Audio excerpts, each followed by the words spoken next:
Good morning everyone, my name is Komal Yadav. Today we are going to discuss about the chapter number 8th of class 7th and we are discussing about generation of wind currents.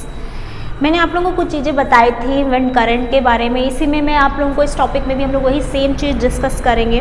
Wind current जो होता है generate होता है due to the uneven heating of the earth surface. जैसे मैंने बताया था कि सपोज़ कोई भी ये अर्थ है तो अर्थ का कोई भी एरिया में अगर किसी भी तरीके से वहाँ का एटमॉस्फेरिक प्रेशर लो होता है तो क्या होगा, जहाँ का एटमॉस्फेरिक प्रेशर हाई होगा वहाँ की हवा एटमॉस्फेरिक प्रेशर जहाँ लो होगी उस तरफ जाएगी. तो रीज़न भी हम लोगों ने डिस्कस किए थे कि होता क्या है कि ये जब भी सबको पता है कि अर्थ का जो शेप है या फिर कह सकते हो अर्थ टिल्ड है और भी कई सारे रीजन से हम बोल सकते हैं कि अर्थ के कुछ ऐसे जगह हैं जहाँ पे ज़्यादा हीट मिलती है. ठीक है, सनलाइट ज़्यादा गिरती है जिसके वजह से वहाँ का जो हवा होती है उस हीट को ऑब्जॉर्ब करके गर्म हो जाती है और जब गर्म होती है तो वो ऊपर उठती है. उसके ऊपर उठने पर उसके पास वाले जहाँ पे कह सकते हैं जहाँ पे ठंडी वाली हवा होगी या फिर ठंड वाली जगह होगी वहाँ की हवा, क्योंकि वहाँ का प्रेशर अधिक होगा, वो उस जगह पे वापस उस जगह को उसके जगह लेने की कोशिश करेगी, रिप्लेस करने की. जब वहाँ से एक्चुअली होता क्या है कि जब भी गर्म किसी पर्टिकुलर जगह पे जहाँ गर्मी ज़्यादा होती है वहाँ का क्या होगा, हीट उस एयर जो होगा हीट को ऑब्जॉर्ब करेगा, गर्म होगा और वो ऊपर उठेगा. जैसे वो उठेगा तो उस जगह खाली होगा, वहाँ का एटमॉस्फेरिक प्रेशर क्या हो जाएगा, कम हो जाएगा. एटमॉस्फेरिक प्रेशर कम होने की वजह से कहीं पे जहाँ ठंड होगी, जहाँ पे उससे कूल हवा होगी, वो वहाँ का एटमॉस्फेरिक प्रेशर ज़्यादा होगा, वो उस जगह पे जाएगा. स्पीड ऑफ विंड इसी तरीके से बनती है, यानी कि यहाँ पे जहाँ जितना ज़्यादा डिफरेंस होगा टेम्परेचर का उतनी ही तेज हवा बहेगी. ठीक है, हम ये भी बोल रहे हैं कि जब नॉर्मली जो एयर सराउंडिंग में होता है उसको हम लोग एयर बोलते हैं टर्म्स में, लेकिन मूविंग एयर हो जाएगा. जब भी मूवमेंट हो रहा है, मूविंग एयर होगा तो हम मूविंग एयर को क्या बोलेंगे, विंड बोलेंगे. ठीक, moving air is called wind और यही होता है उसका मूवमेंट को हम लोग बोल रहे हैं कि विंड करंट. ठीक, इसकी स्पीड कैसे डिटरमाइन होगी, जितना अनइवन स्पेस, मतलब कह सकते हैं कि अनइवन रीजन होगा. अनइवन रीजन का मतलब in the term of temperature, in the term of atmospheric pressure, जितना एटमॉस्फेरिक प्रेशर का अंतर जहाँ देखने को मिलेगा उतनी ही तेज हवा चलती हुई दिखेगी.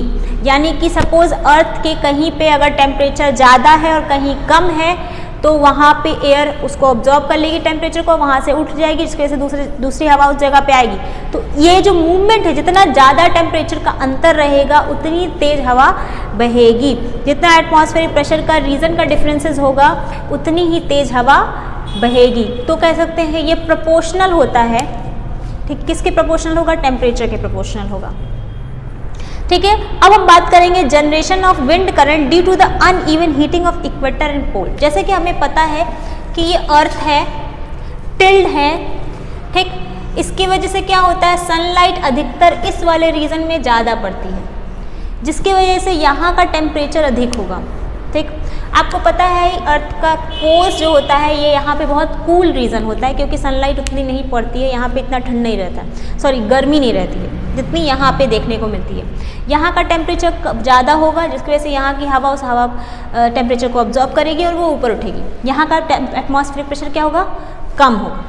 ठीक, जैसे यहाँ का एटमॉस्फेरिक प्रेशर कम होगा तो दोनों रीजन से, यानी नॉर्थ से और साउथ से, दोनों ही रीजन से अर्थ जो हवा है वो क्या आएगी, इसके तरफ, इस जगह पे आएगी. ये ऐसा होना चाहिए, ये दोनों से, इसको बोलेंगे नॉर्थ टू साउथ और ये साउथ टू नॉर्थ. इसके मूवमेंट देखने को मिलेंगे. ऐसा आपको क्या होगा, एयर का मूवमेंट आपको देखने को मिलेगा. ठीक है, ये हो जाएगा इक्वेटर की तरफ आएगा, ये रिप्लेस कर देगा. रीज़न ये होता है कि जैसे ही हवा गर्म होती है वो ऊपर उठती है और पोल्स पे क्या होगा, वहाँ की हवा ठंडी होगी तो वो श्रिंक करेगी. श्रिंक का मतलब वो नीचे जाएगी, नीचे जाएगी. इसका मतलब ये श्रिंक जो अगर पानी में होता तो हम बोलते डूब रही है, लेकिन अगर हम इन्वायरमेंट की बात कर रहे हैं तो वो नीचे जाएगी, यानी कि मूवमेंट उसका होगा और वो उसको रिप्लेस कर देगी जहाँ पे क्या होगा, एटमॉस्फेरिक प्रेशर कम होगा, वहाँ की हवा जहाँ गई होगी उसको रिप्लेस कर देगी। और जस्ट बिकॉज हमें पता है कि अर्थ अपने ही जगह क्या करती है, घूमती रहती है, उसका मूवमेंट होता रहता है, अर्थ अपनी जगह घूमती रहती है, जिसके घूमने के वजह से ये हवा सीधे ना आकर के एक डायरेक्शन में मूव करती हुई दिखाई देती है, जिसको हम लोग बोल रहे हैं वेस्ट। ऊपर से नीचे आ रही इक्वेटर की तरफ, लेकिन जस्ट बिकॉज इसका मूवमेंट उस तरफ हो रहा है, उसके अपोजिट डायरेक्शन में हो रहा है, जिसकी वजह से दोनों ही हवा वेस्ट की तरफ एक डायरेक्शन में आ हमारे सेंटर में ही रहे, लेकिन उसका मूवमेंट किस तरफ हो रहा है, वेस्ट की तरफ हो रहा है। अगर हम लोग ईस्ट वेस्ट बनाएं तो आप देखेंगे तो हवा क्या होगा, इसके सेंटर में जाएगी, लेकिन वेस्ट डायरेक्शन में होते हुए। ये किसकी वजह से हो रही है, रोटेशन ऑफ अर्थ के वजह से देखने को मिल रहा है। आई थिंक समझ में आ गया होगा। किसी को कोई डाउट तो आप पूछ सकते हैं। आज के इतना ही। Thank you, have a nice day.